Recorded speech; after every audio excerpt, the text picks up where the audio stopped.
Assalamualaikum warahmatullahi wabarakatuh. Perkenalkan nama saya Alifa Azahra dengan NPM 10222023 dari kelas C1 Akuntansi angkatan 2022.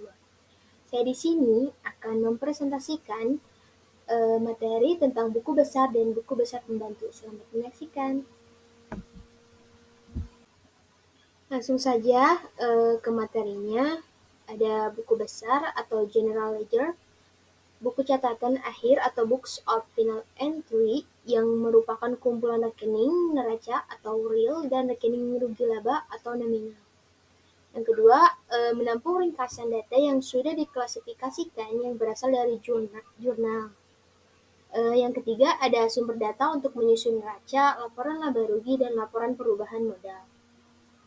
Yang kedua, ada buku pembantu atau subsidiary ledger, rincian dari rekening dalam buku besar.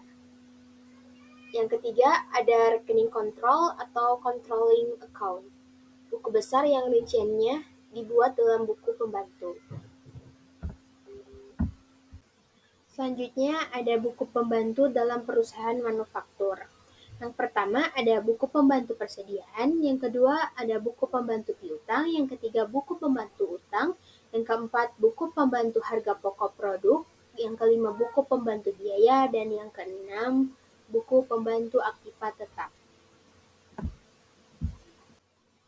Selanjutnya ada contoh-contoh dari kartu persediaan, buku pembantu piutang dan utang, dan di atas saya ada contoh rekening aktiva tetap. Bisa dilihat ya, seperti apa penulisannya dan ada apa saja di dalam isinya. Selanjutnya ada formulir rekening buku besar. Yang pertama ada rekening bentuk biasa, yang kedua ada rekening saldo dengan satu kolom saldo, yang ketiga rekening saldo dengan dua kolom saldo, dan yang keempat rekening dengan saldo lama dan saldo baru. Selanjutnya ada klasifikasi rekening. Yang pertama, klasifikasi rekening berdasarkan laporan keuangan. Rekening diklasifikasikan sesuai dengan susunan dalam neraca, diklasifikasi sesuai dengan susunan dalam laporan laba rugi. Dan yang kedua, berdasarkan arus nilai. Selanjutnya ada klasifikasi atas dasar laporan keuangan. Bisa dilihat ya, ada apa saja. Contohnya yang nomor 1 itu rekening buku besar itu dibagi neraca dan rekening rugi laba.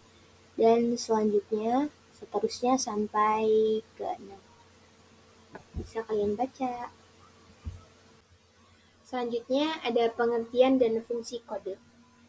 Pengertian kode yaitu suatu kerangka yang menggunakan angka atau huruf atau kombinasi angka dan huruf untuk memberi tanda terhadap klasifikasi yang sebelumnya telah dibuat. Fungsi kode yaitu untuk memudahkan proses pengolahan data karena dengan kode data akan lebih mudah diidentifikasi. Posting ke dalam rekening buku besar dan buku pembantu posting atau pembukuan. Proses sortasi dan pemindahan data ke dalam buku besar dan buku pembantu ada 4 metode posting. Yang pertama itu metode tangan atau PEN dan INK. Bisa dilihat ya seperti apa, ada dokumen sumber, terus yang terakhir itu adalah neraca percobaan. Bisa dilihat ya teman-teman. Lalu yang kedua ada metode posting langsung atau direct posting dari buku pembantu. Bisa dilihat ya seperti apa contohnya.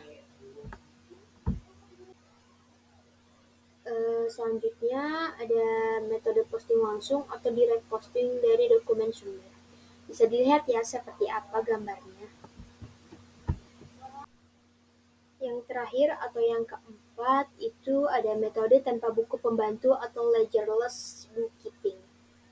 Bisa dilihat ya seperti apa gambarnya. Selanjutnya ada materi yang terakhir atau slide yang terakhir itu ada contoh buku pembantu, rekening kontrol, dan jurnal yang berkaitan. Di kolom nama buku pembantu itu ada buku pembantu piutang dengan rekening kontrolnya itu piutang dagang, lalu jurnal sumber postingnya itu ada jurnal penjualan debit, jurnal penerimaan kas di kredit, jurnal ratur penjualan di kredit, dan jurnal umum hampir semuanya di kredit. Selanjutnya bisa kalian lihat ya, ada sampai ke nomor 9 itu isinya apa saja, di kolom buku pembantu, di kolom rekening kontrol, dan di kolom jurnal yang berkaitan.